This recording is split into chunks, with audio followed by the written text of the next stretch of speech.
mula sa loob, sa labas, puno ng bunga mga katribya. Itong ating kalamansi, ano, kumpul-kumpulan para po siyang siniguelas. Kanyang kakapal ang bunga ng kalamansi. Kaya sulit itong ating alaga. Kaya lang dumalaga pa ang bunga nito.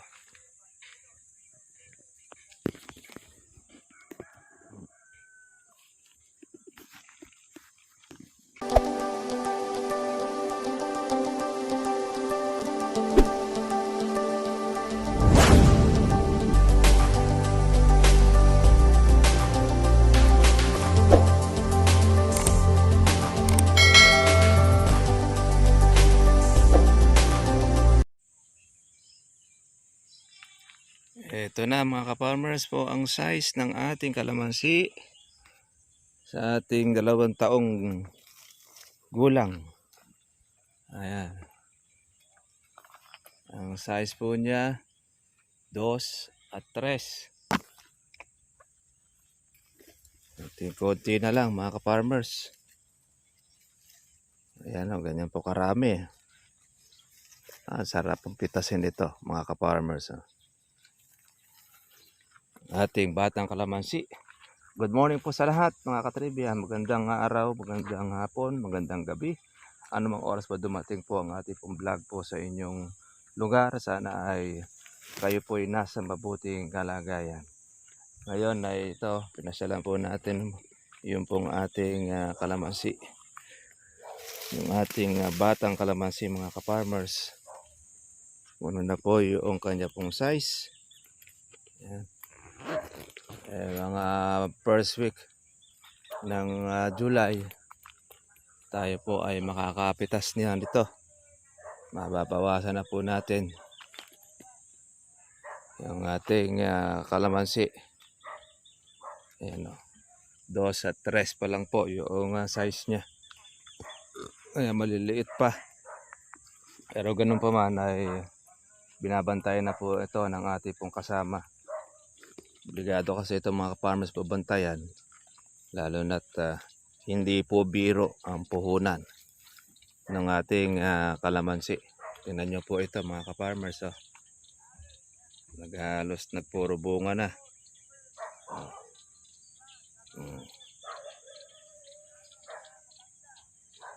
Kaya makakahalaw tayo rito ng unang pitas. Ay marami-rami ito. Yung unang bugso.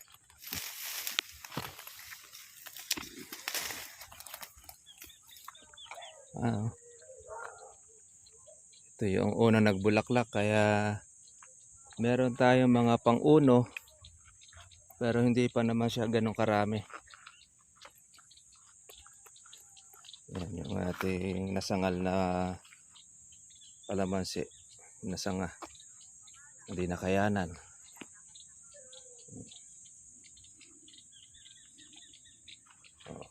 Kaya ang ganda po niyan. Magkatapos po nito, meron pa po siyang mga buko po sa mga dulo. Ayan, malalaki na rin po yung mga buko niya. Napakasipag talaga nito ang ating kalamansi mga katribya.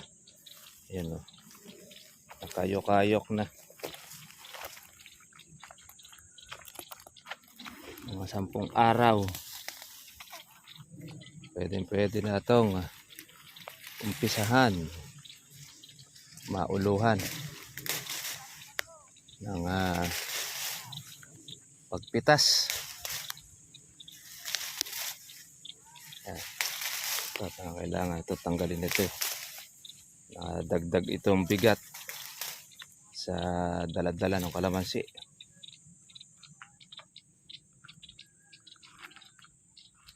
Hanggang sa loob po ay marami pong bunga. Isipin niyo, napakabata po ng kalamansi na ito. 2 taon, ganito na. Basta po pagka yung XL ang inyo pong itatanim, advance po kayo sa mga medium.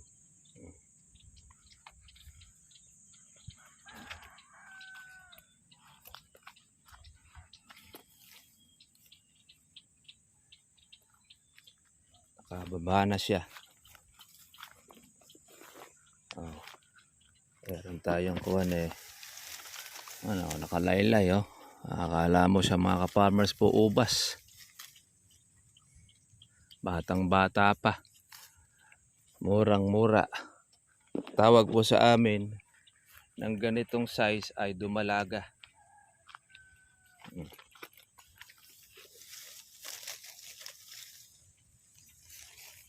Ito, wag na wag po itong makukuha po ng hangin. Naku, delikado sa bali. Pagka makapal po ang bunga ng kalamansi.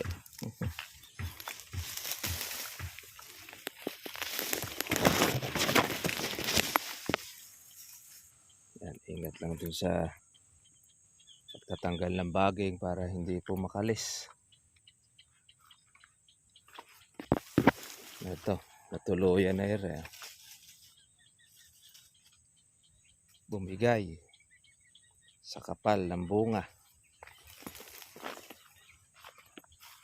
Ayan, hanggang sa loob yan.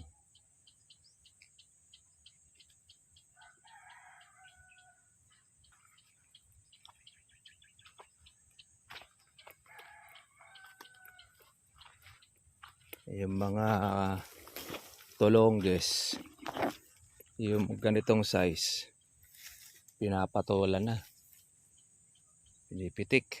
Ako, panibago na naman tayong sangal. Bumigay na rin ito. O, daming bunga nito. Sayang. Hindi natalian. Ito, pag-asa pa ito. Pero yung nalantan na yon, lana. Yan, pagka pukuha nyo yung nasisiklat. Pagka nabali, ayan dire-diretso na. Hindi na talian ng ating kasama. Sayang. Kung ilang kilo po yan, dala-dala na yan. Siguro baka nasa 3 kilo yun mga katribya. Meron tayong mga nasapak. Ako, pagka po palalakihan pa natin ito ng husto, ay lalo po siyang magkakabali-bali.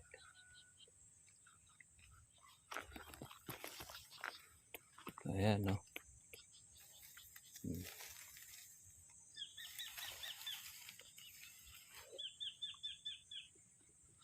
Hindi pa po siya ganong pitasin ganyan na po siya kakapal. Mga ka-farmers, mula dun sa dulo hanggang sa pinakaloob. Sana maka-atsyempo to ng magandang presyo mga ka-farmers, nang tayo ay makabayad doon sa may lupa. Kasi mga ka-farmers, itong lupa po na ito ay pumayag po yung may-ari na hulugan ang pagbabayad. Kaya ito, hindi pa po ito sa amin. Kaya itong magiging bunga na ito ay makakapagbayad na po sa kanya. Pero kapag down payment na rin po tayo ng malaki-laki.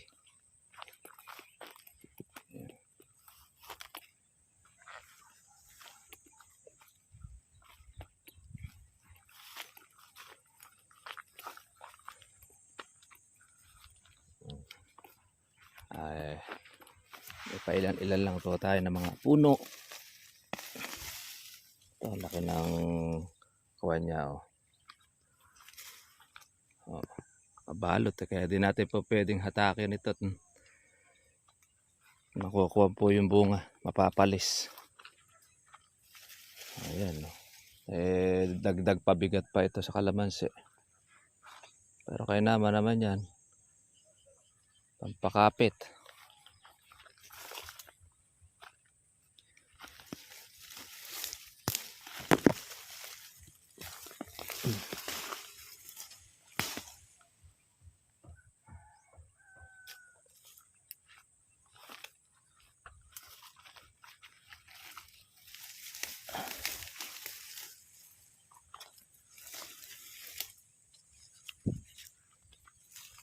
Yan. Bata pa po talaga itong bunga. Oh. Alanganing size. Yan ang tawag sa amin. 2, 3, 4. Yan pa ang size ng kalamansi.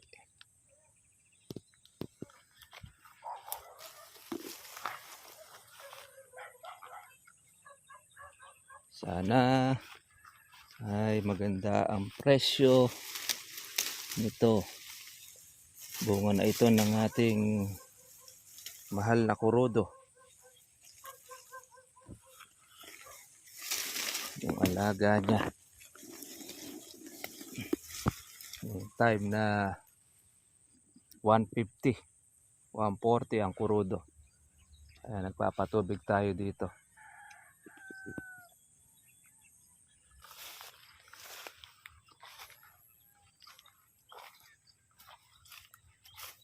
Ayan.